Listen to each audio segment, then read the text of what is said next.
Muy buenos días tengan todos ustedes. Les damos la más cordial bienvenida a este auditorio Fundadores de la Facultad de Salud Pública y Nutrición de la Universidad Autónoma de Nuevo León.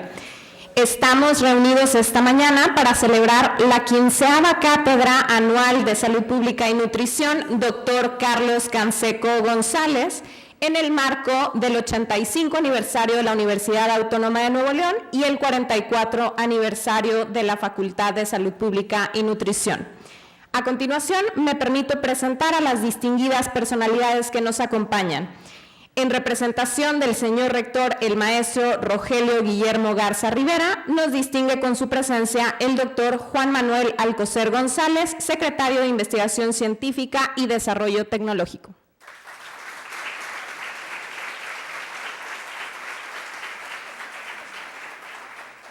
Nos acompaña el doctor Manuel López Cabanillas Lomelí, director de la Facultad de Salud Pública y Nutrición y anfitrión de este evento.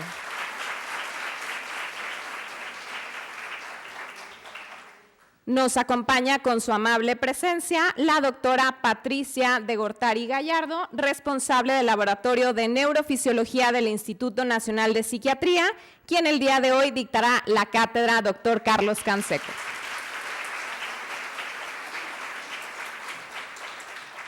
En representación de la familia del doctor Carlos Canseco, agradecemos la presencia del doctor José Ignacio Canseco Villarreal, hijo del doctor Canseco.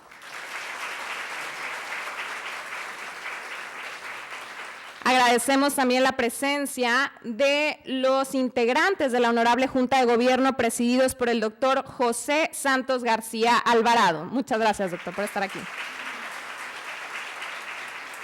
Agradecemos a los fundadores de la FASPIN, a nuestro primer director de la facultad, exdirectoras, directores de facultades del área de la salud, de otras facultades y de preparatorias, a los directores de las dependencias de nivel central, invitados del Gobierno del Estado, de Secretaría de Salud Nuevo León, a las subdirectoras que nos acompañan, coordinadores académicos, profesores jubilados, consejera profesora, profesores, delegada sindical, mesa directiva estudiantil, señorita nutrición, estudiantes de licenciatura y posgrado, además de los invitados especiales de DIF Nuevo León, Cáritas de Monterrey, del Instituto Mexicano del Seguro Social, Hospital Universitario, Hospital Ginequito, Centro Universitario de Salud, Tecnológico de Monterrey, Universidad de Montemorelos, Grupo Soriana, amigos todos.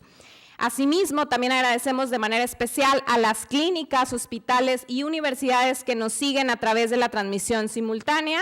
Muchas gracias a todos por acompañarnos. Para dar inicio, me permito solicitar atentamente al doctor Manuel López Cabanillas Lomelí, director de esta facultad, tenga bien dirigirnos un mensaje y nos brinde una descripción de la cátedra Carlos Canseco.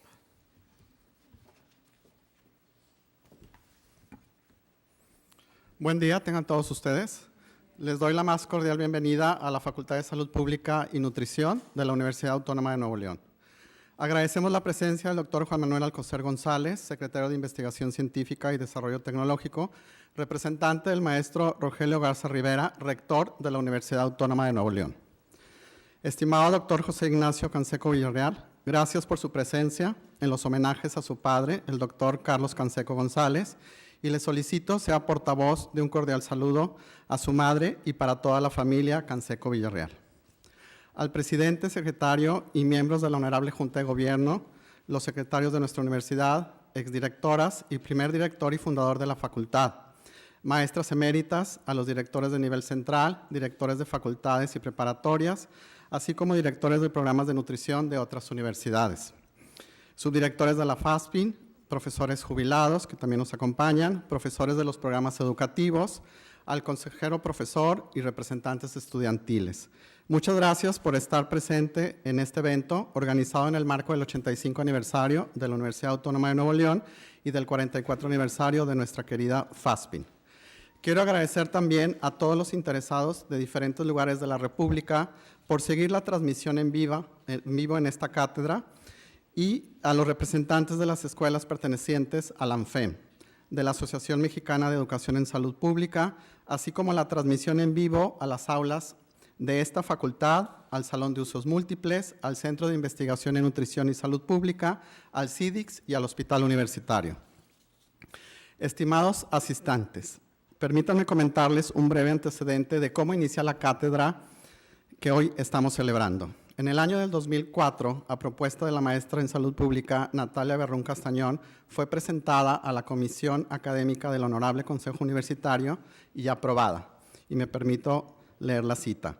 Se aprueba instituir en la Facultad de Salud Pública y Nutrición la cátedra anual Dr. Carlos Canseco González, como un homenaje a tan distinguido investigador y humanista, con el fin de difundir entre la comunidad universitaria, a través de conferencias, componentes de reconocido prestigio, temas de actualidad en salud pública y nutrición. Al día de hoy se han realizado 15 cátedras, siendo los catedráticos a dictarla académicos del más alto nivel nacional e internacional que se han distinguido por sus méritos y contribuciones a la ciencia de la salud pública y la nutrición, haber desempeñado labores de investigación, haber realizado actividades para mejorar bienestar de la humanidad, haber desarrollado hechos de valía excepcional en su vida profesional y haber desempeñado la labor de formación de recursos humanos. Entre los que han dictado las diferentes cátedras se encuentra el mismo doctor Carlos Canseco, el doctor Leopoldo Vega Franco, el doctor Mauro Valencia, la doctora Esther Casanueva, doctor Héctor Burges, doctor José Ignacio Canseco, Federico Compeán, la doctora Sandra González, el doctor Pedro Arroyo, el doctor Mauricio Hernández, el doctor Julio Frank, la doctora Mercedes Juan López, el doctor Francisco Becerra, el doctor Pablo Curi Morales, el doctor Jesús Sánchez Rodríguez y el día de hoy la doctora Patricia de Gortari Gallardo nos honra con su presencia. Estamos muy agradecidos con la participación de todos ellos. Antes de comenzar con la cátedra de la doctora de Gortari, me gustaría mucho agradecer el apoyo recibido por la oficina del señor rector, de las direcciones de Educación Digital, Tecnologías de la Información y Comunicación Institucional para la transmisión simultánea de este evento. A todos los involucrados para la realización de este evento, gracias por su entusiasmo, por su dedicación al trabajo, que serán los pilares sobre los que siga apoyando el desarrollo futuro de nuestra dependencia. Todos somos FASPIN, somos UNI. Muchísimas gracias.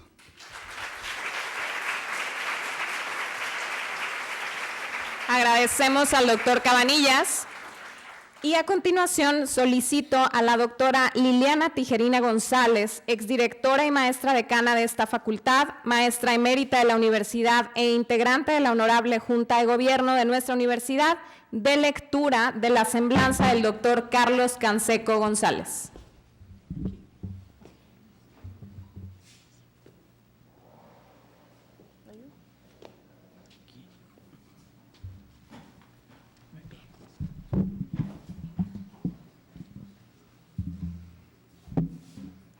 Bueno, Carlos Canseco, su porte fue siempre elegante, usaba finos trajes y corbata de moño, su vestir era sobrio y su voz cautivadora. Con el permiso de las autoridades, del hijo del doctor Canseco, de los invitados especiales, profesores y estudiantes, amigos todos, constituye para mí un privilegio el poder presentarles a ustedes la semblanza de un hombre que ha trascendido por su vida y su obra y que supo siempre estar unido a nuestra facultad como gestor e impulsor de su fundación, quien fuera profesor de la primera generación de la maestría en salud pública, impartiendo la cátedra de inmunología y quien nos acompañó en los momentos más importantes de nuestra historia. El doctor en medicina, Carlos Canseco González, vivió felizmente casado con la señora Aurora Villarreal de Canseco, con quien procreó 10 hijos que le dieron más de 30 nietos y varios bisnietos. Nació en la Ciudad de México el 17 de marzo de 1921, aunque él se consideraba orgullosamente tan pequeño, ya que su infancia y adolescencia transcurrieron en la ciudad de Tampico, Tamaulipas. Siguiendo el ejemplo de su padre, destacado cirujano, cursó los estudios de medicina en la Universidad Autónoma de México. Al término de los mismos, decidió regresar a Tampico para practicar la cirugía. Pero el doctor Carlos Canseco, padre, hombre de gran visión, le motivó a especializarse en alergología, rama joven de la medicina en la que él veía un gran futuro. Y es en 1943, en el pabellón 21 del Hospital General de México, en donde el doctor Canseco tiene el primer contacto con el doctor Mario Salazar Mayén, primer alergólogo mexicano. Posteriormente a este encuentro, el doctor Canseco hace la especialidad en alergología en la Universidad de Northwestern en Chicago, Illinois, con el doctor Feinberg, para después obtener el grado de especialidad en inmunología clínica en la Universidad de Pittsburgh, Pensilvania.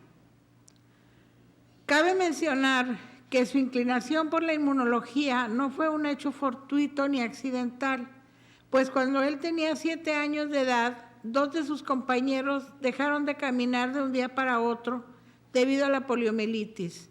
Un niño que vio que sus amigos quedaban paralizados produjeron en él una fuerte impresión que perduró toda su vida. El año de 1948 fue decisivo en la vida del doctor Canseco, ya que por diversas circunstancias decide cambiar su residencia a nuestra ciudad, donde vivió todo el resto de su vida, convirtiéndose así en regiomontano por adopción. En 1949 ingresa como profesor a la Facultad de Medicina de la Universidad Autónoma de Nuevo León y funda la primer cátedra de alergología de Latinoamérica reconocida por un consejo universitario. En 1950 organiza el servicio de alergias del Hospital Universitario, transformándose en 1995 en el Centro Regional para la Prevención y el Tratamiento de las Enfermedades Alérgicas, siendo su jefe hasta el año 2000. En ese año fue nombrado por el Honorable Consejo Universitario profesor emérito de la Universidad Autónoma de Nuevo León, siendo este uno de los reconocimientos más altos al que puede aspirar un profesor universitario. En sus más de 50 años como alergólogo, el doctor Canseco se destacó como un entusiasta fundador de sociedades de alergología en la República Mexicana, América Latina y a nivel internacional, ocupando diversos cargos en varias asociaciones. Fue un científico siempre en busca de la verdad, participando en numerosos trabajos de investigación a nivel mundial. Como ya se mencionó, desde su infancia tuvo contacto con los estragos de esta enfermedad al quedar infectados sus compañeros de juego, y en su servicio social tuvo la visión de la forma de transmisión de esa enfermedad, basando su tesis profesional en la observación de un mayor número de contagios entre habitantes de una laguna contaminada. Resulta imposible hablar del doctor Canseco sin destacar su labor como rotario en el Programa Mundial de Erradicación de la Polio. Al llegar a la presidencia de Rotary International en 1984, propuso el ambicioso proyecto de lograr el control de la poliomielitis en el mundo a través de la realización de los días nacionales de vacunación y consiguiendo los recursos para la aplicación gratuita del biológico para todos los menores de 5 años. Desde entonces se convirtió en el más tenaz trabajador en pos de alcanzar la meta de liberar al mundo de la poliomielitis. Este programa prevalece hasta la actualidad a través de 12 millones de socios en el mundo en más de 35,000 clubes rotarios que trabajan en el programa End Polio Now. Es importante mencionar que en 1986, por primera vez en un solo día, se vacunaron 13 millones de niños mexicanos contra la polio y en China, solo por poner un ejemplo, 100 millones de niños. En México, el último caso de polio ocurrió el 18 de octubre de 1990 y América fue declarada en 1994 continente libre de esta enfermedad, por lo que en su semblante se reflejaba la enorme satisfacción de haber legado a la humanidad este trascendental logro.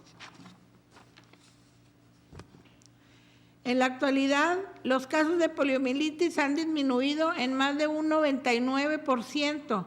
De los 350,000 estimados en 1988 a los 37 notificados en el 2016. Para entonces se había evitado ya más de 16 millones de casos de parálisis como resultado de los esfuerzos mundiales por erradicar la enfermedad. La inexistencia de poliomielitis se certificó en la región de las Américas por la OMS en 1994, en la región del Pacífico Occidental en 2000 y en la región de Europa en junio del 2002. El 27 de marzo de 2014 se certificó que la región de Asia Sudoriental estaba exenta de poliomielitis, lo que significa que la transmisión del poliovirus salvaje se ha interrumpido ya en el conjunto de 11 países que se extienden desde Indonesia hasta la India, que eran los últimos en presentar algunos casos. Para junio de 2017 solo se habían notificado 5 casos en el mundo, 3 se presentaron en Afganistán y 2 en Pakistán. Con una personalidad polifacética, el doctor Canseco en 1950 organiza el equipo de fútbol Monterrey y de 1958 a 1970 es comentarista y conductor de programas en la televisión.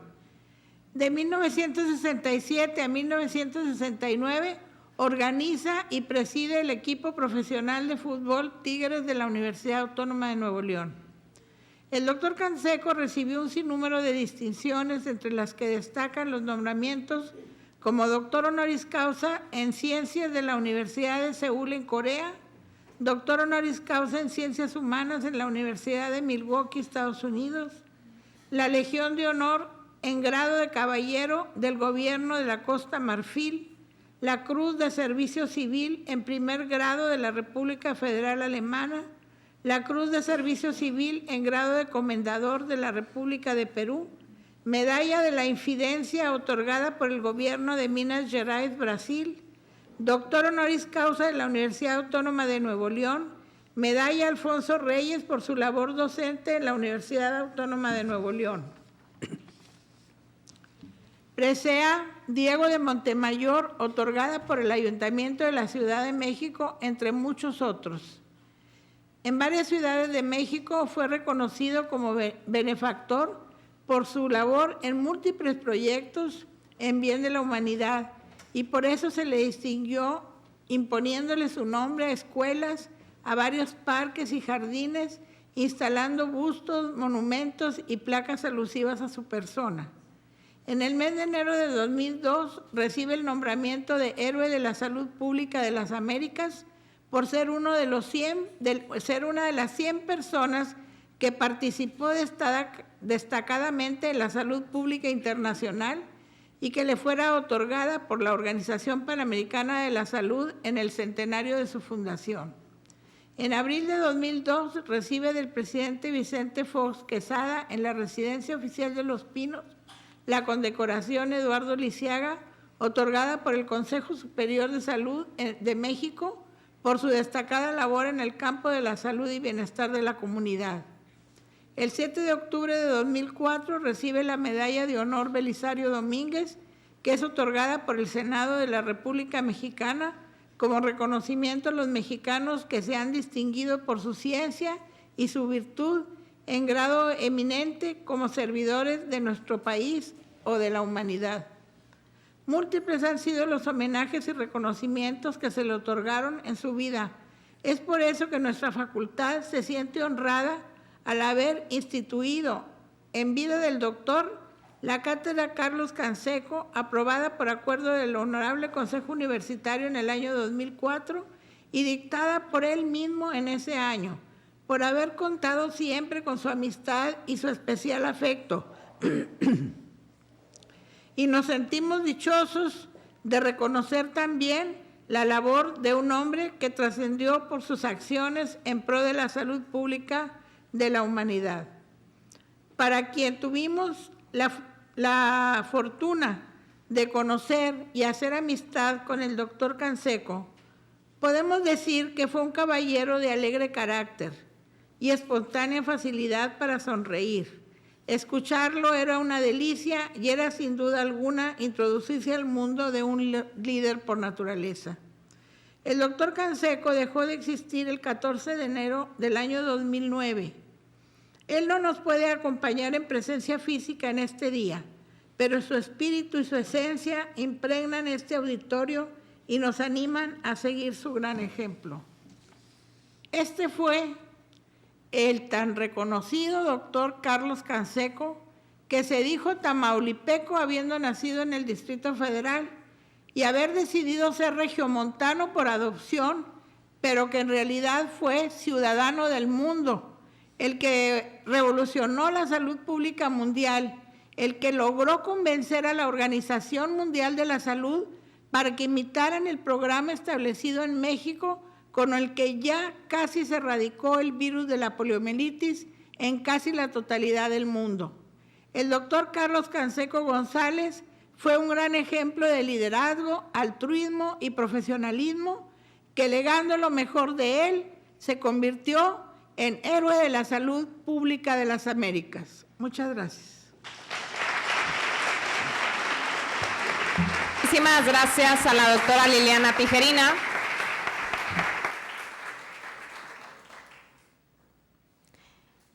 A continuación, invito a este podium al doctor Juan Manuel Alcocer González, secretario de Investigación Científica y Desarrollo Tecnológico, para que nos dirija un mensaje en representación de nuestro rector, el maestro Rogelio Guillermo Garza Rivera, y realice la declaratoria inaugural de la 15ª Cátedra Dr. Carlos Canseco.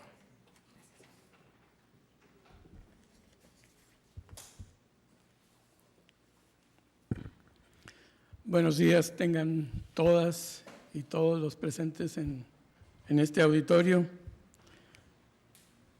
Iba a empezar de otra manera, pero lo que acabamos de escuchar todos, sin duda, prácticamente nos deja sin palabras.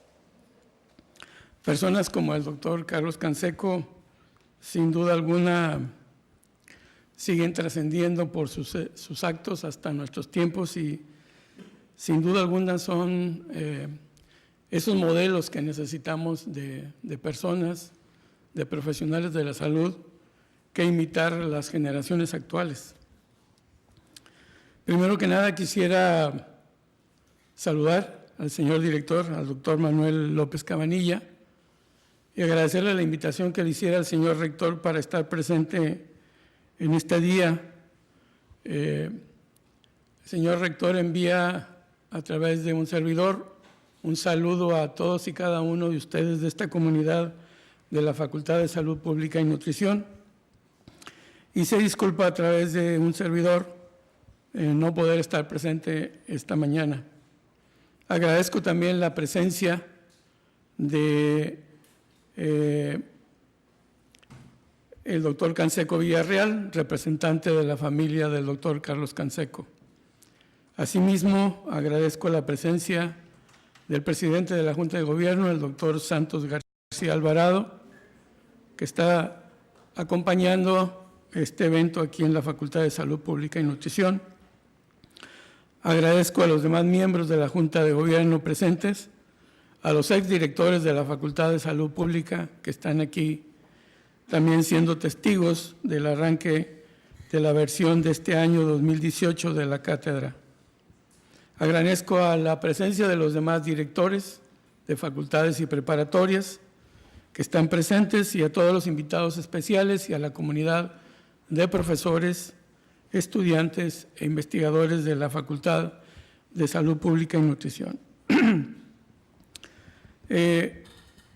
Como mencioné, el señor rector, por naturaleza de sus compromisos, le hubiera gustado estar aquí presente, pero me da a mí la oportunidad de poder expresarle a esta comunidad de la Facultad de Salud Pública y Nutrición el sentir para la universidad y el propio sentir del señor rector de la actividad de esta cátedra en esta facultad.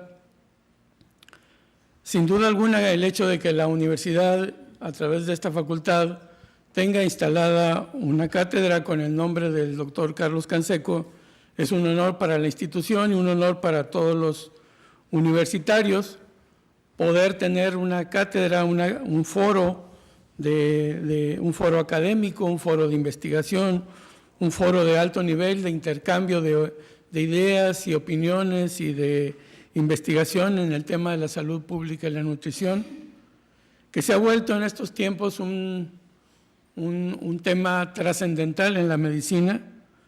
Los estilos de vida de las personas sin duda han cambiado muchísimo y seguirán cambiando estos patrones conforme el individuo avanza, conforme tiene influencia de una serie de factores que influyen precisamente sobre el estilo de vida de las personas.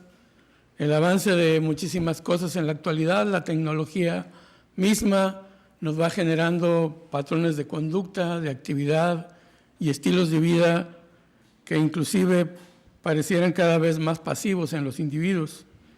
Y eso hace que una serie de factores se vayan acentuando y que la salud pública y la nutrición sea cada vez más importante para aportarle soluciones a los problemas de salud relacionados con estas ciencias. Las actividades académicas y de investigación relacionadas con la cátedra, sin duda alguna para la universidad es sumamente importante poder dar testimonio de la cátedra misma y de sus actividades, dado que, como mencioné ahorita, la vida, la trayectoria del doctor Carlos Canseco obliga de alguna manera a la institución a corresponder con este grado y con este nivel de responsabilidad en la actuación de la cátedra misma. Sin duda alguna, esta cátedra seguirá siendo un foro de oportunidades para aportar en el área de la salud pública y la nutrición, como es el tema de la conferencia que el día de hoy se desarrollará y que me da oportunidad de agradecer por parte de la universidad a la doctora Patricia de Gortari su presencia, estar aquí destinando tiempo de sus actividades y venir a la universidad a tener esta conferencia magistral en el marco de la cátedra Carlos Canseco. Sin duda alguna, cualquier palabra que podamos decir en honor al doctor Carlos Canseco, nos quedaríamos cortos. Prefiero enfatizar que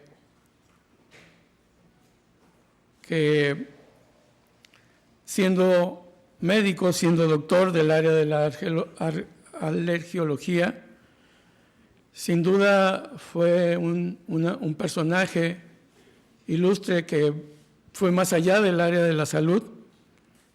Indudablemente se convirtió en un personaje ilustre de la vida del Estado de Nuevo León, de la vida nacional, y como ya se hizo mención a nivel mundial, sus aportaciones en torno al problema de la salud de la polio han sido muy significativas y son orgullo para la universidad que un universitario haya tenido este nivel de trascendencia. Por ello, para la universidad seguirá siempre de orgullo poder estar aquí presentes dando testimonio de la apertura de esta cátedra y para un servidor no es la excepción. Quisiera terminar agradeciendo a la Facultad de Salud Pública y Nutrición, en particular a su director, al doctor Manuel López Cabanilla, todos los esfuerzos que hace por mantener activa esta cátedra y mantenerla en el nivel que se observa de calidad académica y de investigación. Agradecer a esta comunidad la actividad académica y de investigación que tienen para la universidad, no solamente a través del marco de esta cátedra.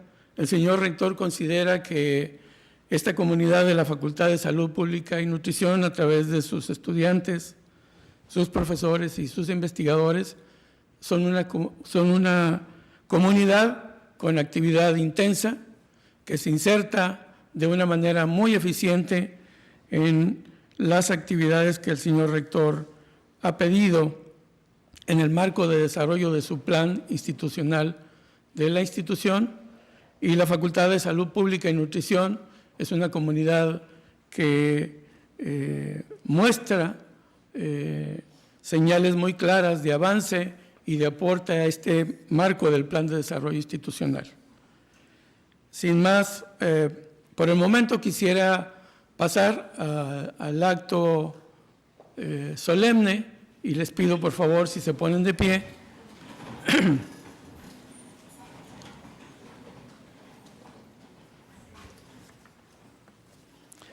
En nombre del señor rector, el ingeniero Rogelio Garza Rivera, un servidor, el doctor Juan Manuel Alcocer González, secretario de Investigación de la universidad, declara este día 15 de octubre y siendo las 9:45 de la mañana, inaugurados oficialmente para la institución y para esta facultad las actividades de la 16ª versión de la Cátedra en Salud Pública y Nutrición, que tiene por nombre Doctor Carlos Canseco.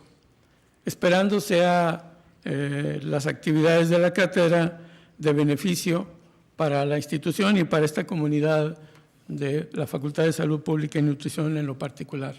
Que tengan un excelente día. Muchísimas gracias.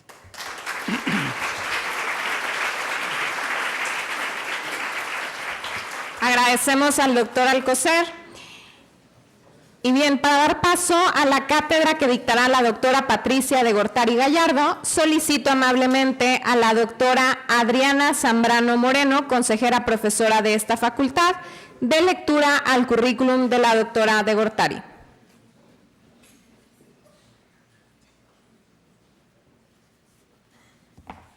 Muy buenos días.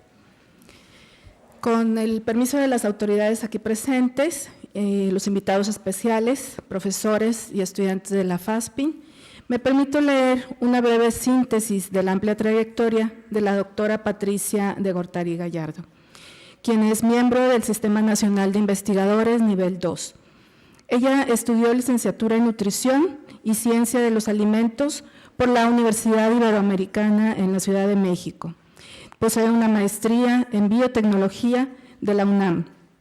Posteriormente, realiza sus estudios de doctorado en ciencias fisiológicas de la UNAM y con apoyo de una beca del Ministerio de Educación español, realiza una estancia de investigación en el Departamento de Neuroquímica y Neurofarmacología del Instituto de Investigaciones Biomédicas de Barcelona, España, del 2006 al 2007.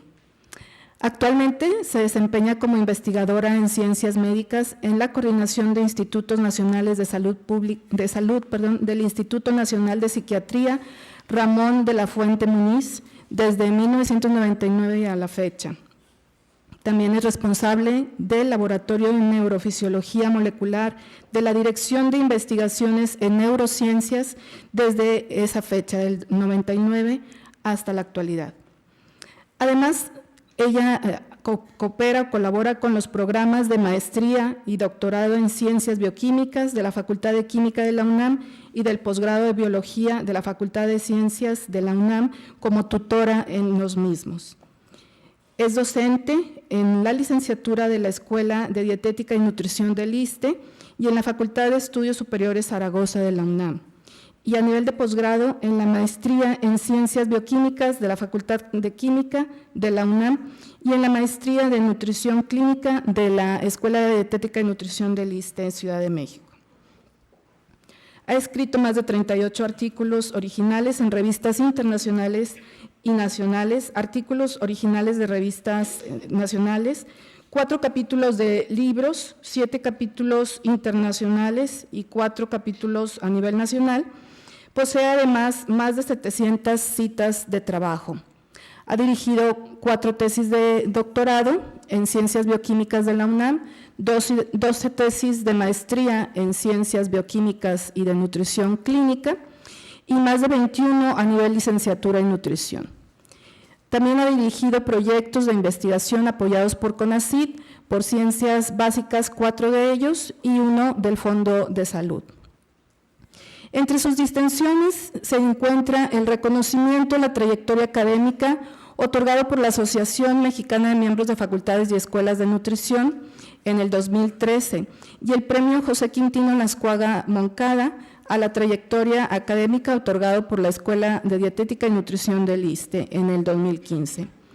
También tiene un Premio Nacional de Psiquiatría, Manuel Camelo, en el 2017. El día de hoy pues estamos muy honrados de que nos acompañe para dictar la cátedra Carlos Canseco. El tema que nos dictará la doctora es alteraciones neuroendocrinas asociadas al desarrollo de la hiperfagia, estudios preclínicos y clínicos. Y bueno, sin más preámbulos, les pido un fuerte aplauso para recibir a la doctora Patricia de Gortari Gallardo. Muchas gracias.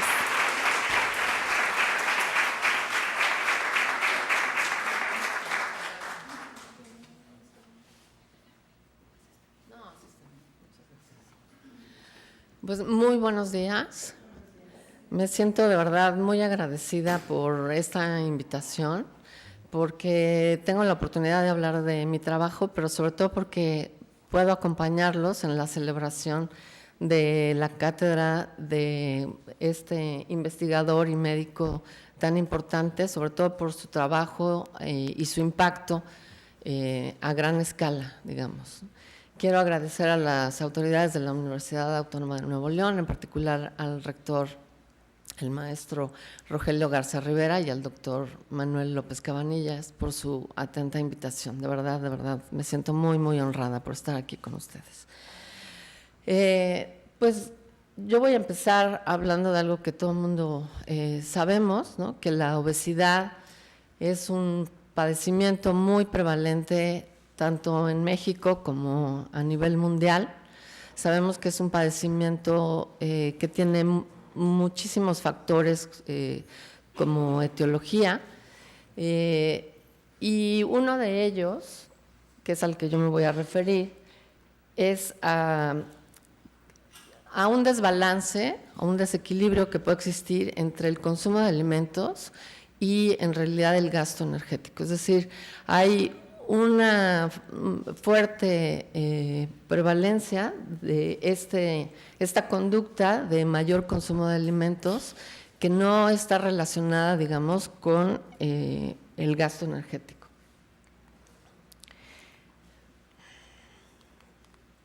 Ahí creo que ya le digo más. Sí, pasé.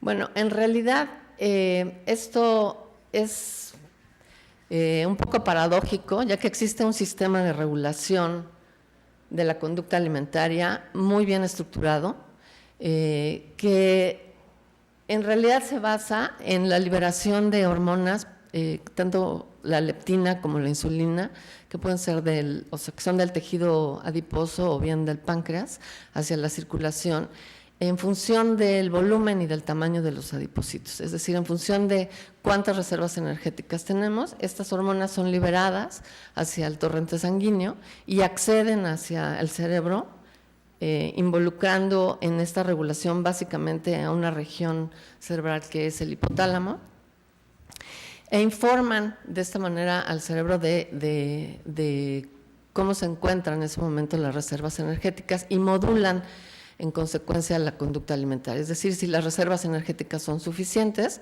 la conducta del individuo debería de ser de disminuir el consumo de alimentos y viceversa. Sin embargo, esto no necesariamente ocurre en todas las circunstancias.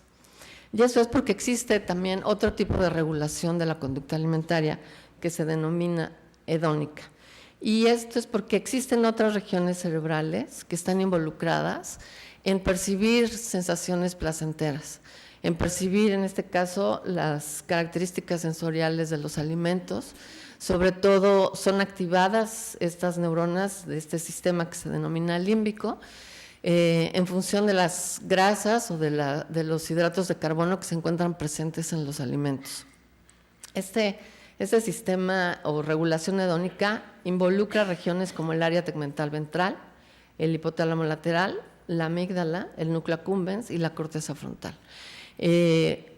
Básicamente hay neurotransmisión de dopaminérgica, glutamatérgica y GABAérgica también, pero lo más importante es que son circuitos que son activados por estas características sensoriales de los alimentos que nos impulsan a volver a comer este tipo de alimentos. Es decir, se echan a andar procesos de recompensa, de reforzamiento positivo, que nos llevan y nos motivan para volver a consumir este tipo de alimentos.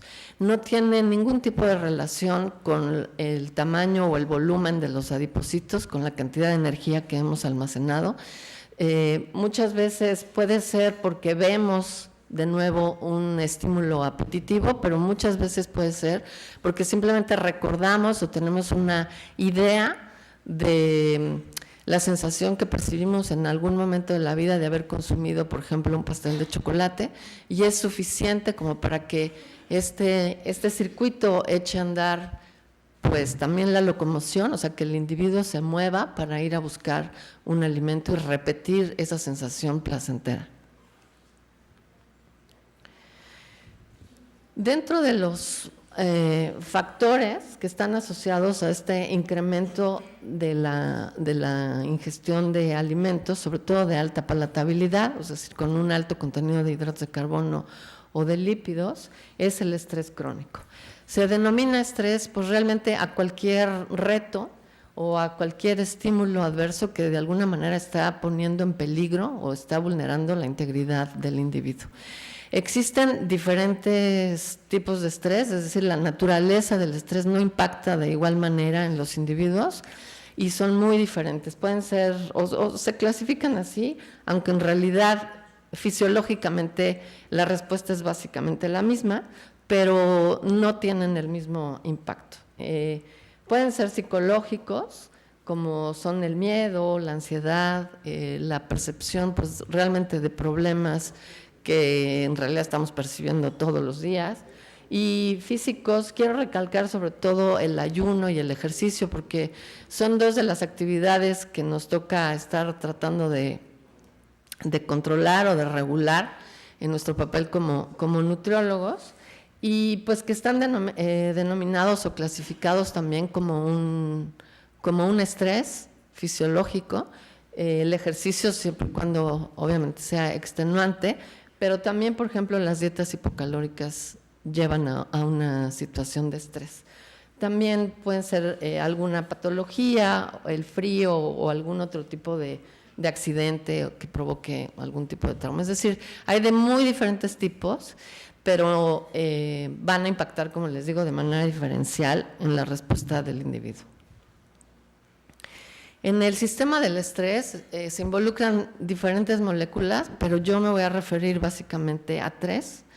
La hormona liberadora de corticotropina o factor liberador de corticotropina es un péptido que fue reconocido en los 80s, un factor hipotalámico que controla básicamente el eje neuroendocrino hipotálamo hipófisis adrenal.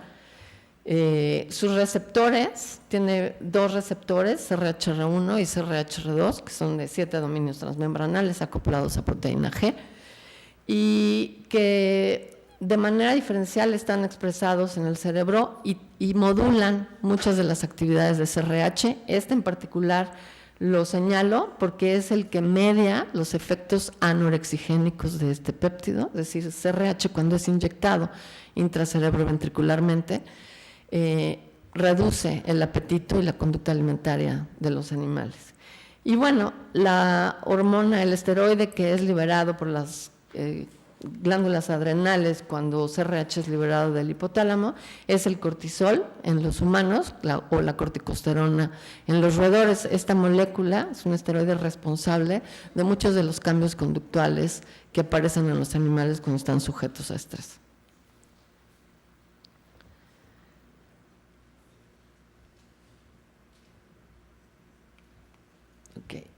La primera respuesta es la activación ante un estímulo amenazante o un estímulo negativo, adverso, que el individuo reconoce como adverso. Debo decir que no necesariamente puede ser una amenaza real, pero el punto es que el individuo lo reconozca o lo perciba como tal. La activación es de las neuronas del núcleo paraventricular hipotalámico que expresan este péptido, la hormona liberadora de corticotropina. Las terminales nerviosas de estas neuronas llegan específicamente a la eminencia media y es liberado el péptido hacia un sistema portal hipoficiario en donde tiene acceso a su propio receptor, CRHR1, para inducir la liberación de la hormona adrenocorticotrópica hacia el torrente sanguíneo. Y ACTH, a su vez, estará actuando sobre las glándulas adrenales para liberar el esteroide glucocorticoides. Los glucocorticoides, entonces, se elevan de manera importante en el torrente sanguíneo y tienen varios efectos. A nivel metabólico, su efecto es el de degradar glucógeno, provocar el aumento de la liberación de glucosa en sangre, de tal manera que los animales, los individuos, tenemos energía disponible para correr de la amenaza, para huir de la amenaza, o bien para enfrentarla, para diseñar estrategias, para estar alerta, ¿no? Situaciones que a la larga pues nos cansan muchísimo. Cuando el estrés es de corta duración, lo que se denomina un estrés agudo, este eje, el eje adrenal, se regula por retroalimentación negativa y regresa a su funcionamiento basal, es decir, el incremento de glucocorticoides a través de sus propios receptores GR o sus receptores a glucocorticoides, tanto en la adenohipófisis como a nivel del núcleo paraventricular, son capaces de disminuir la síntesis y la liberación de los péptidos que lo incrementaron, es decir, apagan el funcionamiento de las neuronas que expresan CRH y de la liberación de ACTH. Sin embargo, cuando el estrés es de larga duración, durante un estrés crónico, los mecanismos de retroalimentación negativa están bloqueados y el incremento de glucocorticoides es incapaz de regresar al eje adrenal a su funcionamiento basal. Es decir, queda incrementada la síntesis de CRH, de ACTH y la concentración de glucocorticoides no regresa al nivel basal. A nivel conductual, la concentración elevada de glucocorticoides genera diferentes respuestas. Las clásicas son las de correr o enfrentar. A mí esta fotografía creo que desde niña me ha impactado muchísimo. Era una secuencia fotográfica en la cual el guepardo persigue al mandril durante un cierto tiempo. Como sabemos, el guepardo pues, es el animal más rápido sobre la tierra. Y me ha impresionado muchísimo cómo el mandril en un momento de desesperación, cuando ve definitivamente que se encuentra perdido, cambia la estrategia y en vez de seguir corriendo, se enfrenta al guepardo, ¿no? Eso es verdaderamente, desde mi punto de vista, impresionante y asombroso, ¿no? Porque, digamos, la corteza frontal es capaz en ese momento de discernir o de discriminar el riesgo en el que se encuentra el animal y por lo tanto de ejercer su última opción, que es enfrentar al guepardo. Otro tipo de conductas que están relacionadas con el incremento de glucocorticoides son las de tipo depresivo. En el laboratorio se mide el tiempo de inmovilidad de los animales, de las ratas, cuando son sumergidas en estos tanques que no tienen escapatoria. Cuando se introducen estos animales por primera vez, los animales bucean, están muy activos buscando la salida o tratan de escalar por las paredes, hasta que llega un punto en el que se dan cuenta que no hay salida.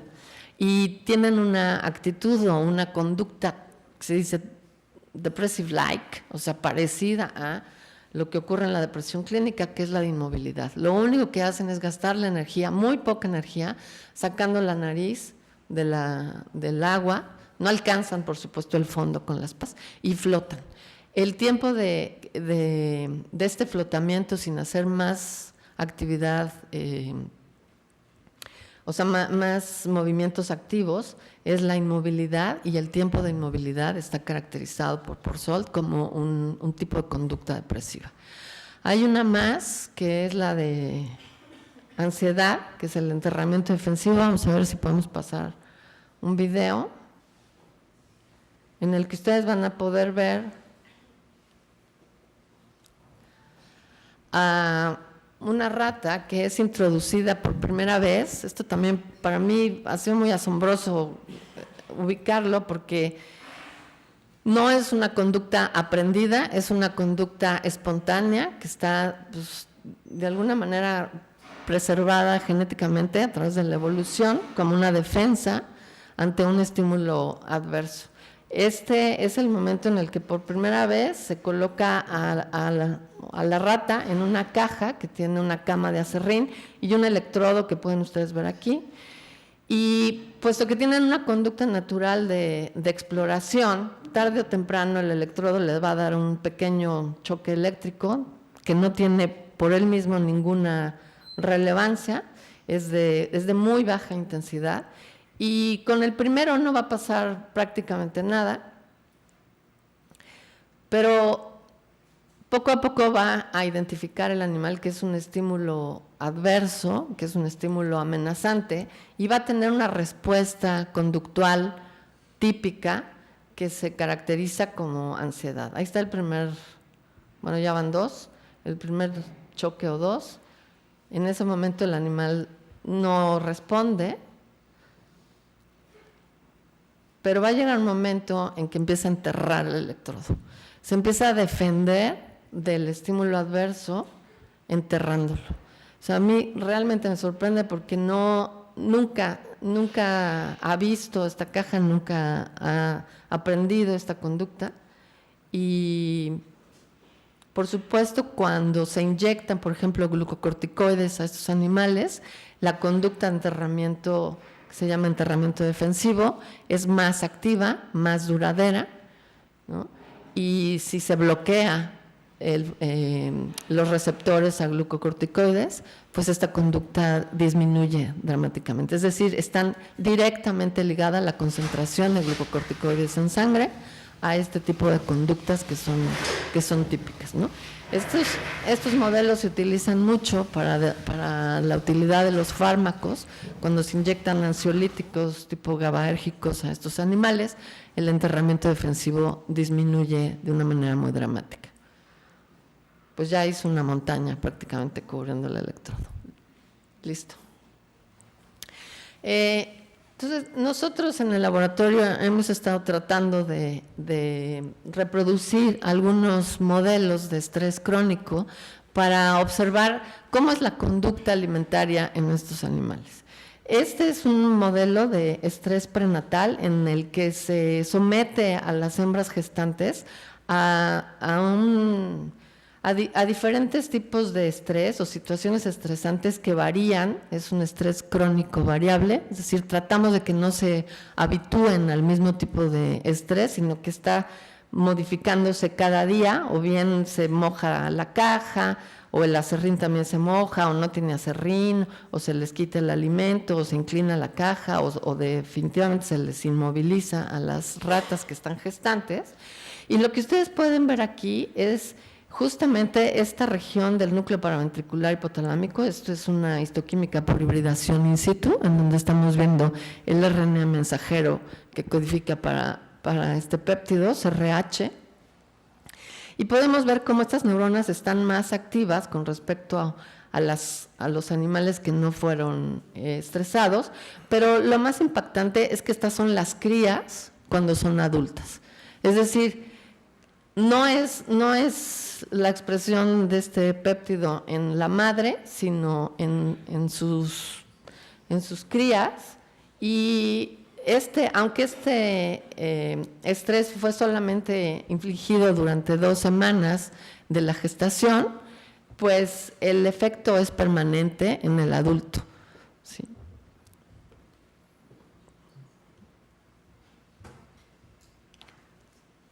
Lo que pudimos observar también es que en la etapa adulta, estos animales tienen un mayor consumo de alimentos, o sea, las crías de estas ratas tienen un mayor consumo de alimentos y un mayor peso corporal. En los roedores es bastante difícil conseguir un aumento, aunque no parece tan dramático, pero es bastante significativo para un roedor. El otro modelo que hemos seguido también es el de observar cómo se modifica el eje adrenal y la concentración de corticosterona en animales adultos cuando se les modifica el patrón de alimentación. Eso en particular me parece importante, dado que nosotros los nutriólogos promovemos los hábitos de alimentación. Y aquí hay un fundamento que lo puede explicar. Estos animales son crías de estas madres que fueron estresadas durante la gestación y podemos ver otra vez la expresión de SRH a nivel hipotalámico con respecto al control.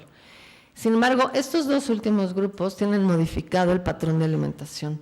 Estos animales es como si estuvieran levantándose a comer por ahí de las 4 de la mañana, es decir, se les ofrece la comida antes de que aparezca su etapa o su periodo de actividad, que es hacia la tarde, y esos animales en realidad es como si se hubieran saltado, por ejemplo, el desayuno. Y lo que podemos ver es que efectivamente tanto la expresión de SRH como su concentración de corticosterona, en este caso los glucocorticoides, con respecto al control, se encuentra incrementada. Es decir, tenemos la evidencia de que cambiando los patrones, el eje hipotálamo hipófisis adrenal permanece activado.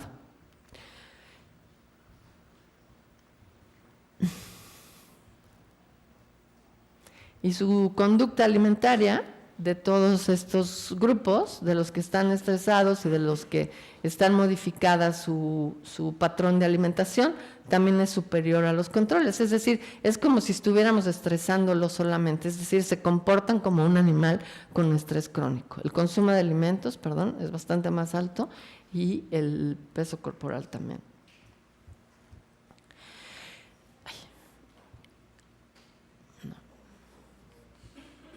No lo puedo controlar muy bien.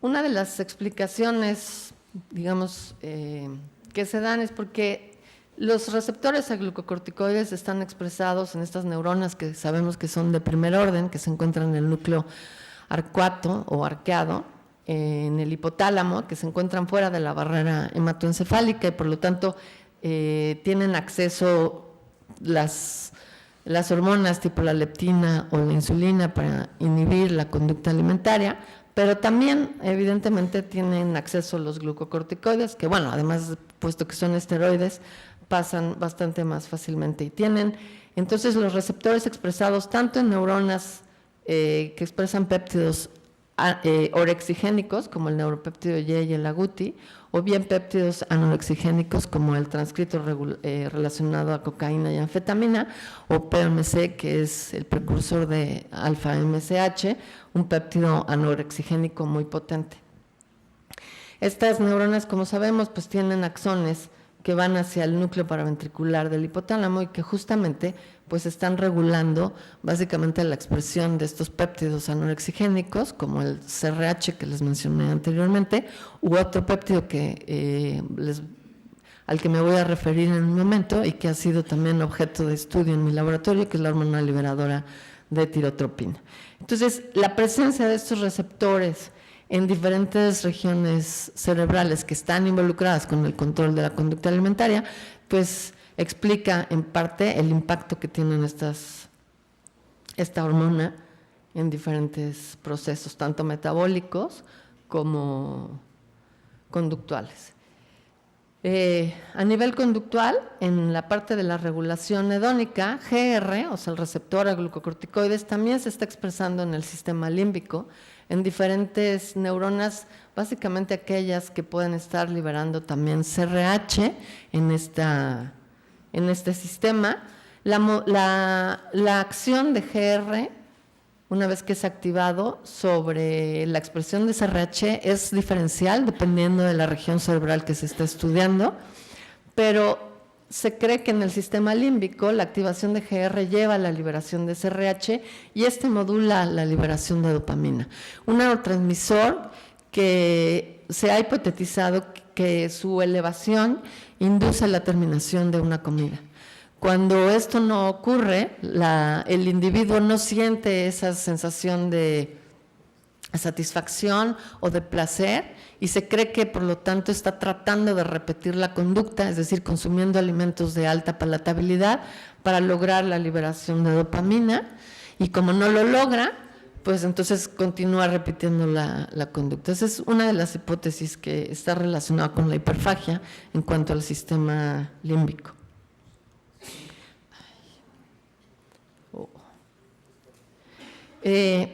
En otro modelo que nosotros hemos utilizado es el aislamiento de ratas adultas, es decir, las ratas son animales que prefieren estar encamadas, digamos, en las cajas, y cuando están alojadas de manera individual, tienen una elevación de glucocorticoides, es decir, son animales que están estresados. Cuando ese estrés se lleva a cabo por 2 semanas, lo que podemos ver aquí, las barras significan la barra negra y la barra gris son animales que están en grupo, y la segunda barra y la blanca son animales que están aislados. Los 2 primeros tienen alimento estándar, chao, y los 2 siguientes tienen leche con chocolate. Y por lo que vemos, todos los que tienen leche con chocolate tienen un mayor incremento de kilocalorías con respecto a los que tienen chao, independientemente de si están estresados o no. Sin embargo, a lo largo del tiempo podemos empezar a ver cómo se empiezan a despegar aquellos animales que fueron sometidos a un estrés por aislamiento de manera crónica con respecto a los que no fueron sometidos a estrés. Aquí pues son datos muy puntuales, pero cuando vemos la gráfica de manera continua, podemos observar un poco más claramente cómo los que están aislados y tomando leche con chocolate, pues consumen más kilocalorías que los que están en grupo. De manera muy importante, y este es un efecto claro de la leche con chocolate o de los alimentos de alta palatabilidad. ¿Por qué consumimos también tanto estos alimentos? Pues es porque el incremento, miren, aquí está el incremento de corticosterona sobre el control en los animales que están aislados, pero cuando estos mismos animales toman leche con chocolate, el nivel de glucocorticoides se reduce de una manera dramática. Es decir, estas sensaciones de ansiedad, de angustia, de estar alerta, sensaciones negativas disminuyen, y por lo tanto nosotros nos sentimos bastante más a gusto, ¿no? Porque los niveles de glucocorticoides efectivamente están disminuyendo en la sangre. Como les decía, nosotros en el laboratorio hemos estado tratando de encontrar las funciones que tiene otro péptido, la hormona liberadora de tirotropina, que también se considera un péptido anorexigénico. Y bueno, por eso les pongo esta gráfica, porque hemos estado tratando de identificar si está mediando el efecto de los glucocorticoides en una región del cerebro de las que les contaba que está dentro de la regulación hedónica, que es el núcleo accumbens. Y efectivamente, en estos animales que están tomando leche con chocolate, pues se reduce la expresión de un péptido anorexigénico, es decir, pudiera ser que sí estuviera involucrado en este mayor consumo que tienen los animales en una situación de estrés. Y lo más interesante es que cuando inyectamos un antagonista al receptor de GR directamente también en el núcleo accumbens, que es la mifepristona, podemos ver cómo se va reduciendo el consumo de alimentos de leche con chocolate de estos animales estresados con respecto a los que tienen un vehículo. Es decir, tenemos evidencia de que efectivamente GR, el receptor a glucocorticoides en el núcleo accumbens, está involucrado en esta hiperfagia, sobre todo cuando hay un estrés crónico. Y aparentemente, pues otra vez, este péptido también del núcleo accumbens aquí está incrementado y en los animales que están inyectados con mifepristona, Entonces, pues para nosotros es importante porque está de alguna manera apoyando el efecto anorexigénico, no solamente a nivel de regulación homeostática, sino también a nivel de regulación hedónica.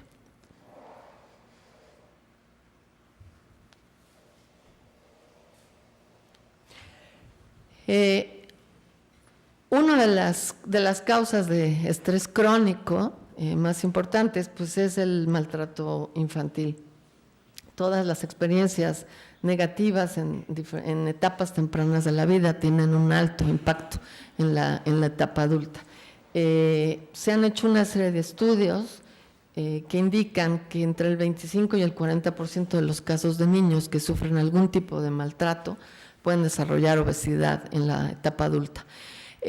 Obviamente el tipo de maltrato es un poco, lo podemos comparar con los tipos de estrés, digamos, dependiendo del tipo de maltrato, y hay algunos que son más perjudiciales que otros, pero en última instancia tienen consecuencias a largo plazo, independientemente de que esto se haya corregido o haya desaparecido después de la niñez, digamos, ¿no? Entonces nosotros, para tratar de simular abuso o maltrato infantil, lo que tratamos de reproducir fue un modelo animal que ya está descrito, en donde se trata de separar a las crías de la madre durante la etapa de la lactancia, durante 2 semanas, y solamente es por 3 horas diarias, o sea, es una separación intermitente, pero durante 2 semanas. Y esto provoca en las crías, una vez que son adultas, otra vez vamos a ver esta conducta alimentaria incrementada.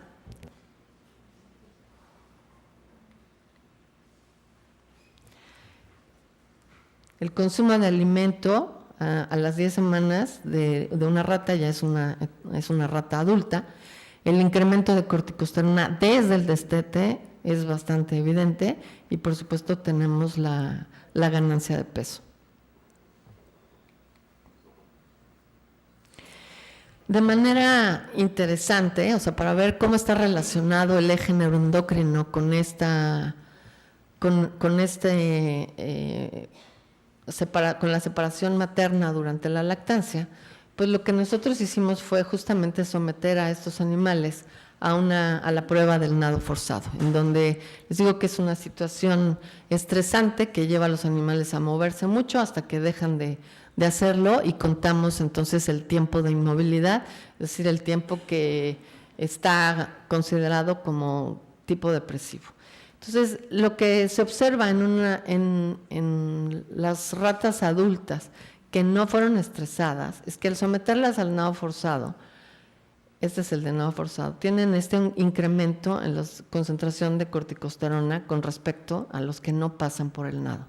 Sin embargo, de una manera muy pues importante, las ratas que sí fueron estresadas pero que no han pasado por el nado tienen mayor concentración de corticosterona que obviamente que las que no fueron estresadas, pero cuando son sometidas al nado ya no se ve un mayor incremento.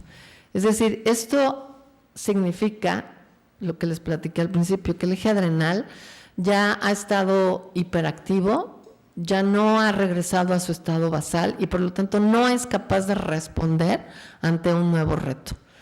Esto, por supuesto, pone en riesgo, por un lado, la integridad del animal frente a una nueva amenaza, pero de manera importante, pues vemos que la concentración de glucocorticoides ha sido mantenida elevada desde la lactancia, y que eso genera conductas pues de todo tipo, entre ellas mayor depresión también, mayor ansiedad y por supuesto mayor consumo de alimentos.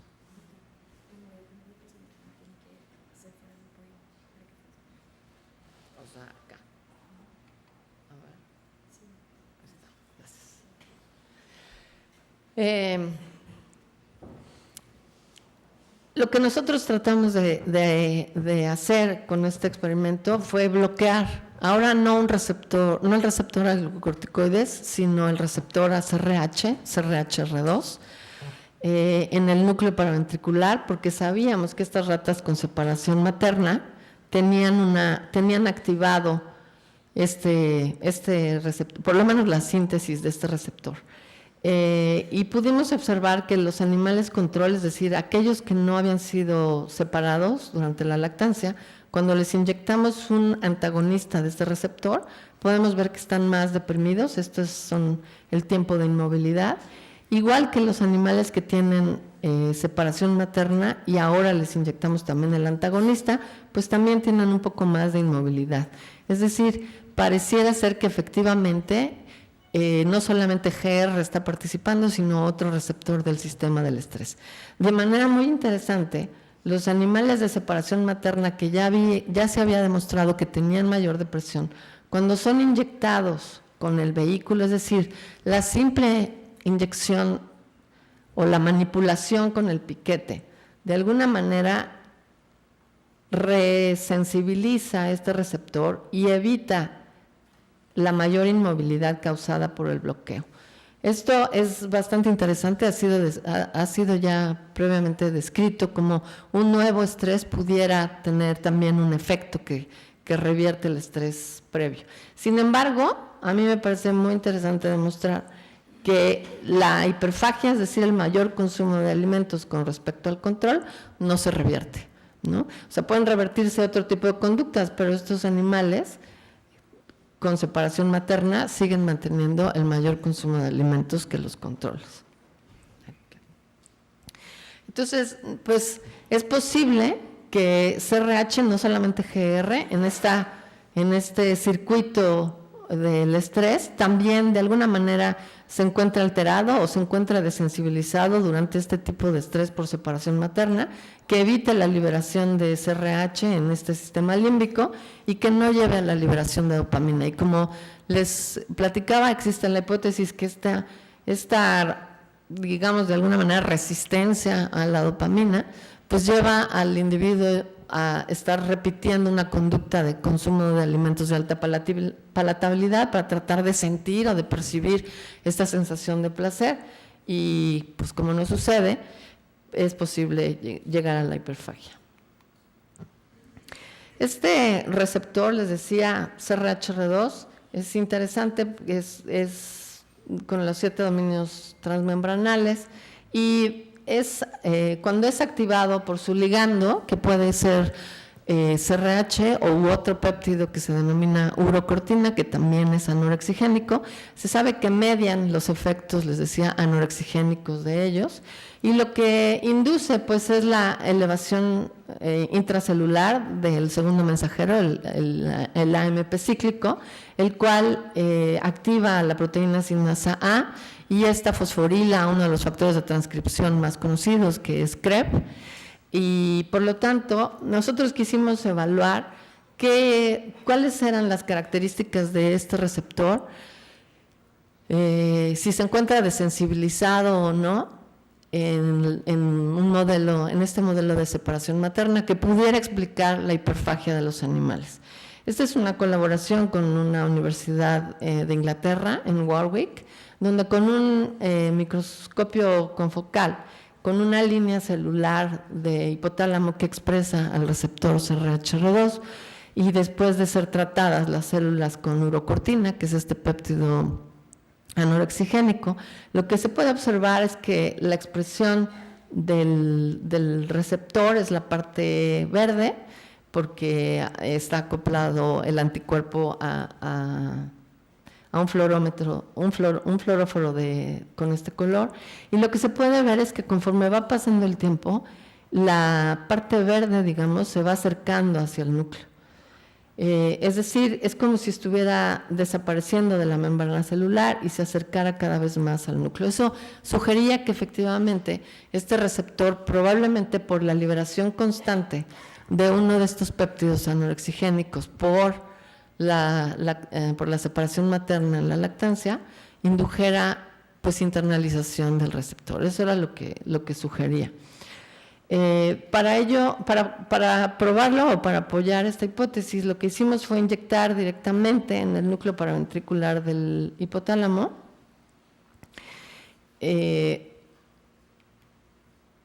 la urocortina en animales control, es decir, que no habían sufrido separación materna, y posteriormente en animales que sí habían sufrido separación materna.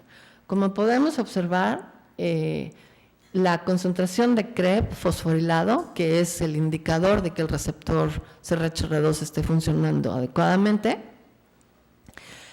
pues se ve incrementada cuando se inyecta urocortina en el núcleo paraventricular.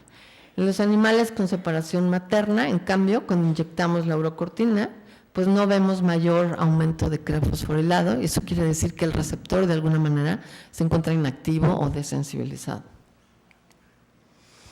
Y cuando analizamos también la conducta alimentaria, pues pudimos observar que la urocortina en los animales que no tienen estrés efectivamente reduce el consumo de kilocalorías, y sin embargo en aquellos con separación materna este péptido ya no puede de alguna manera unirse a su ligando, o no es capaz de activarlo, al receptor, y por lo tanto ya no induce la conducta de reducción del consumo de alimentos.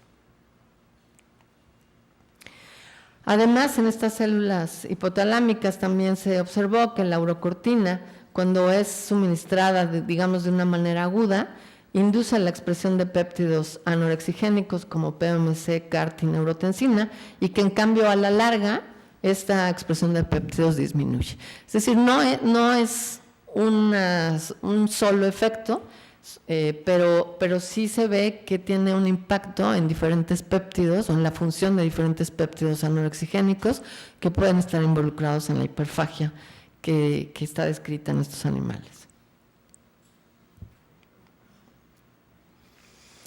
Entonces, también es posible que la parte genética pues esté involucrada en la predisposición a una respuesta exacerbada, digamos, o a la hiperactivación del eje adrenal en individuos que son sometidos a estrés crónico. De tal manera que es posible que GR, que el propio CRH2 o bien la expresión de CRH también esté de alguna manera alterada en ciertos individuos y que pueda favorecer el desarrollo de hiperfagia y obesidad.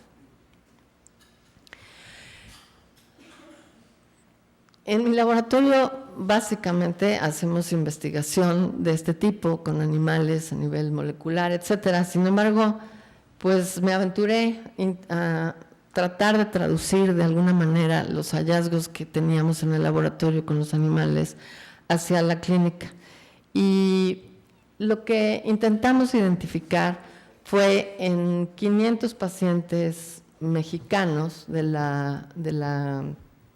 Centro de Dietética y Nutrición de la Escuela del ISSSTE, pudimos encuestar a 500 pacientes de ambos sexos y intentamos identificar si habían presentado o si habían sido sujetos a estrés crónico y si eso estaba relacionado de alguna manera con un mayor consumo de alimentos de alta palatabilidad, aplicando un cuestionario de adicción a los alimentos que fue creado por la Universidad de Yale, pero que nosotros tradujimos sobre todo con nuestro tipo de lenguaje de la Ciudad de México, y que si bien la adicción a los alimentos no está considerada en el DSM-5, o sea, en el Manual de Diagnóstico de Enfermedades Mentales, sí se acepta que cursa con algunos parámetros y algunas características que son similares a otros tipos de adicciones. Por ejemplo, se reduce la funcionalidad del individuo a expensas de estar buscando un mayor consumo de alimentos. Es decir, se pregunta en esta encuesta qué tanto tiempo es capaz de invertir el individuo en ir a buscar un alimento en particular de alta palatabilidad, a pesar de no poder llegar a tiempo al trabajo, de no poder llegar a tiempo a la escuela, etcétera, ¿no? La otra característica es la de tolerancia. Es decir, hay preguntas que llevan a tratar de identificar si cada vez se necesita un mayor consumo de alimentos de alta palatabilidad con objeto de tener una sensación más positiva, es decir, de reducir los glucocorticoides en sangre y por lo tanto de sentirse menos ansioso. Y la otra es el equivalente al síndrome de abstinencia, ¿no? Que cuando no podemos conseguir este tipo de alimentos, pues nuestra ansiedad o nuestra angustia de alguna manera se exacerba.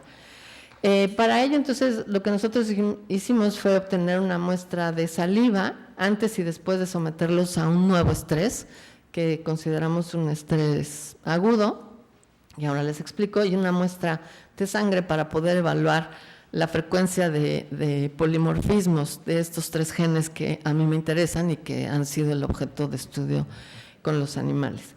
La prueba de estrés consistía en estar restando a partir del 2025 de 17 en 17 sin parar, y cada vez que se equivocaban tendrían que regresar otra vez, o sea, volver a empezar, por supuesto contratiempo.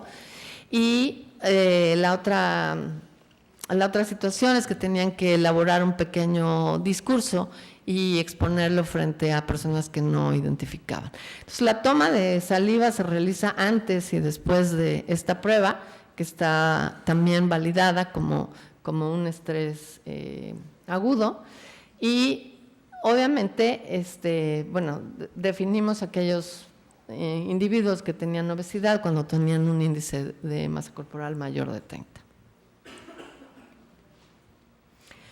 Y bueno, lo que nosotros encontramos en estos pacientes es que efectivamente, el índice de masa corporal no tenía en realidad diferencia significativa entre aquellos pacientes que no tienen adicción con los de adicción, pero sí había un efecto significativo, sobre todo en aquellos que tienen mayor grasa corporal con respecto a los que no tienen adicción. Hay un cierto puntaje con el cual se puede definir que sí tienen adicción a los alimentos. También pudimos identificar que hay individuos que tienen adicción dentro del grupo que presenta obesidad, pero también hay individuos que tienen adicción dentro del grupo que no tiene obesidad. Esto es importante porque sí se ha visto, les decía que los diferentes tipos de estrés no impactan de manera similar a todos los individuos. De hecho, se sabe que un gran porcentaje de individuos presentan un mayor consumo de alimentos bajo estrés crónico. Sin embargo, también hay otros individuos, un alto porcentaje también, que presenta al revés una reducción en el consumo de alimentos. Sin embargo, a pesar de que reduzca la cantidad de kilocalorías consumidas, lo que se prefiere son alimentos de alta palatabilidad, aunque el contenido, aunque la cantidad sea menor diaria. Y esto me parece que está representado aquí. De manera interesante encontramos, a mí este resultado me gusta bastante, porque efectivamente aquellos individuos que tienen normopeso, esta es la concentración de cortisol antes de la prueba de estrés y esta es después de la prueba de estrés. Es decir, el eje adrenal, desde mi punto de vista, funciona ante un estrés, ¿no? Esto es lo que se espera. Por supuesto, si midiéramos un poco más tarde, esta concentración debería de disminuir, pero aquí ante el estrés, la concentración de cortisol está completamente incrementada. En cambio, en aquellos individuos que tienen obesidad, tienen de entrada, o sea, a nivel basal, mayor concentración de cortisol que los controles, pero cuando son sometidos a un nuevo estrés, el incremento no se da.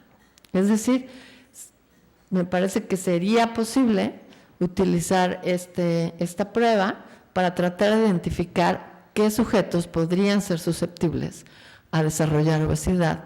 Por ejemplo, estos individuos, quizá de qué edad son o en cuánto tiempo, por ejemplo, podrían llegar a desarrollar obesidad después de haber sido expuestos a un estrés crónico, ¿no?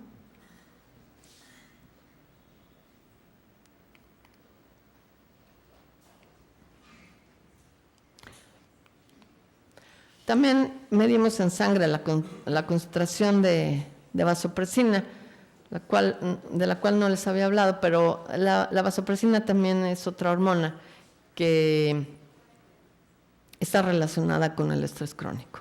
Es decir, cuando también se libera del núcleo paraventricular y modula, igual que CRH, el eje adrenal. Entonces, el hecho de que de que estuviera incrementada también la concentración de vasopresina, pues era como sugerir o apoyar también el haber estado expuestos los individuos a estrés crónico.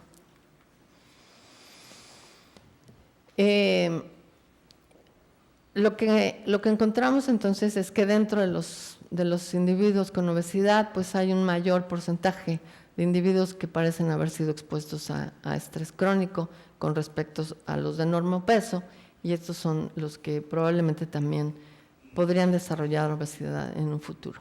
Y por supuesto, pues aquellos pacientes que han demostrado con esta prueba que habían sido expuestos a estrés crónico tienen puntajes en la escala de adicción superiores a aquellos que tienen normopeso.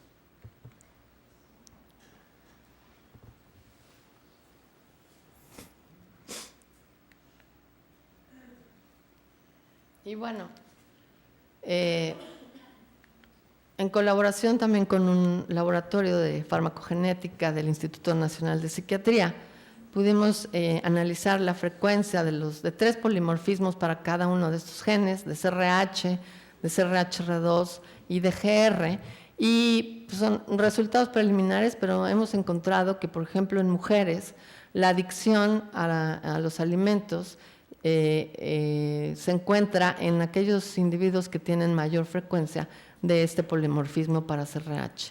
Que la obesidad en mujeres también se encuentra sobre todo en aquellos individuos que tienen este polimorfismo para CRHR2, y que el estrés en los hombres está más bien asociado con un polimorfismo para GR.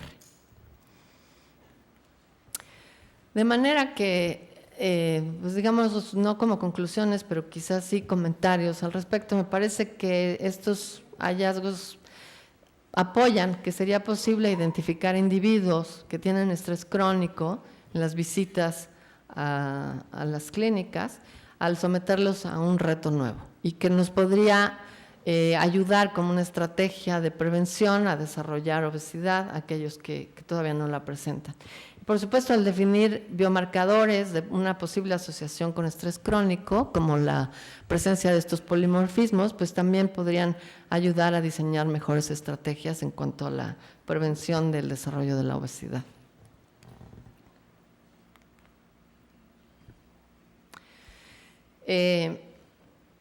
También me parece importante señalar que, o sea, el por qué los alimentos de alta palatabilidad, o recalcarlo, tienen un efecto, y por qué tendemos a comerlos, pues porque simplemente tienen un impacto en nuestras sensaciones y nuestras emociones negativas, reduciendo la concentración de glucocorticoides, ¿no? O sea, es un impacto real, fisiológico, y que no en balde pues implica la repetición de la conducta, ¿no?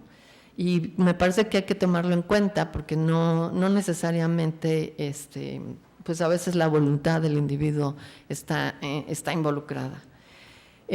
También creo que es importante tomar en cuenta que hay situaciones estresantes y que las mismas dietas hipocalóricas pueden favorecer un mayor consumo de alimentos palatables, porque están incrementando la concentración de glucocorticoides.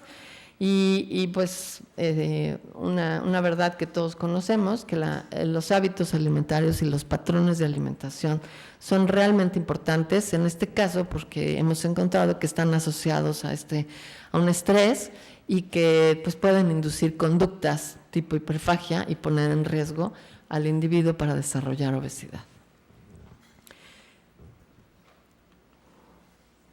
Y con esto termino, no sin agradecer al trabajo de todos los integrantes de mi laboratorio. Muchas son alumnas o exalumnas, fueron exalumnas que a lo mejor ya trabajan conmigo en el Instituto Nacional de Psiquiatría, pero que fueron alumnas de la Escuela de Dietética y Nutrición, y a los demás integrantes, sin los cuales de verdad, sin su entusiasmo, sin su participación, todos estos resultados no hubieran sido posibles.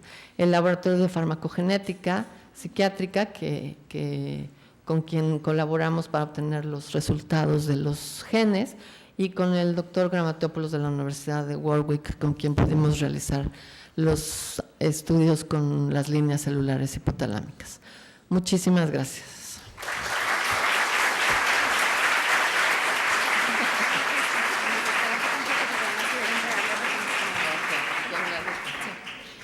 Muchísimas gracias a la doctora Patricia de Gortari. Y en este momento me permito solicitar al doctor Alcocer González, al doctor Cabanillas Lomelí y al doctor Canseco, si son tan amables de pasar a este estrado para hacer entrega del reconocimiento a la doctora Patricia de Gortari.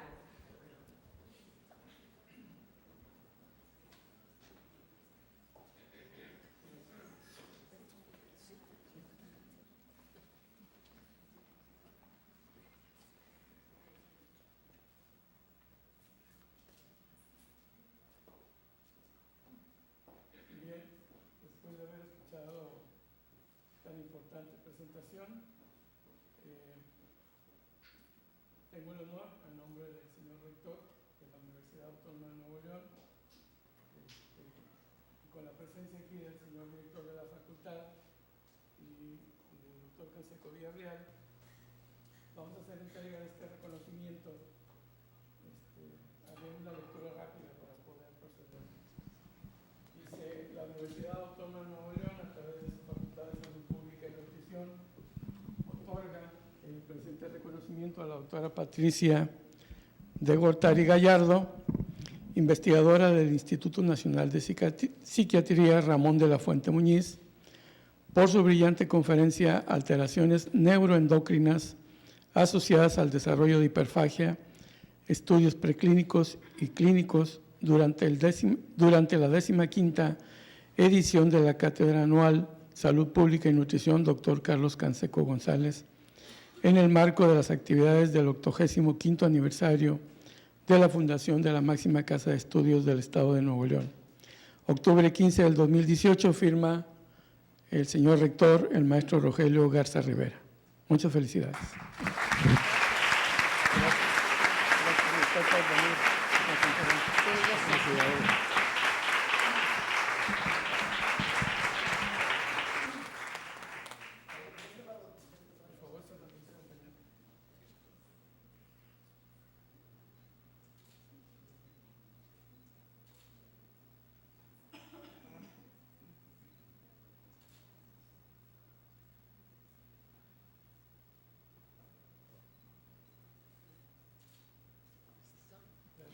Muchísimas gracias. Agradecemos a las autoridades y a la doctora Patricia de Gortari. Y antes de dar por finalizado este evento, les invito a ponerse de pie para entonar con respeto el himno a nuestra universidad.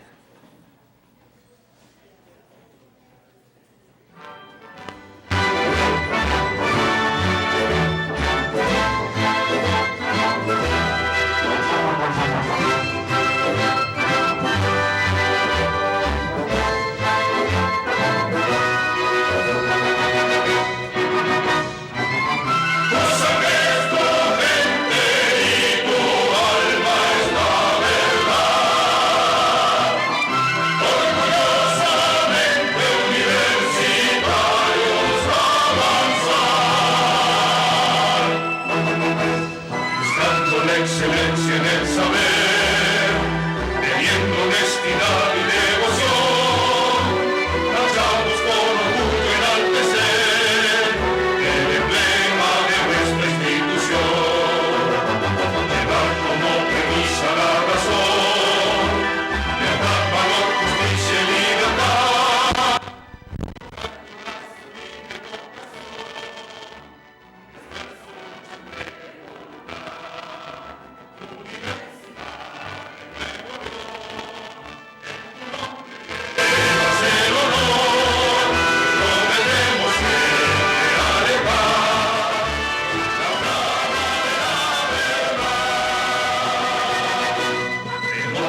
Las autoridades de la universidad y de esta facultad agradecen su presencia y participación en este evento tan importante para todos. Y sobre todo agradecemos a la doctora Patricia por aceptar esta invitación a impartir la cátedra en honor al doctor Canseco. Les invitamos a participar de un ambigú en la sala de usos múltiples de esta dependencia. Muchísimas gracias y que tengan excelente día.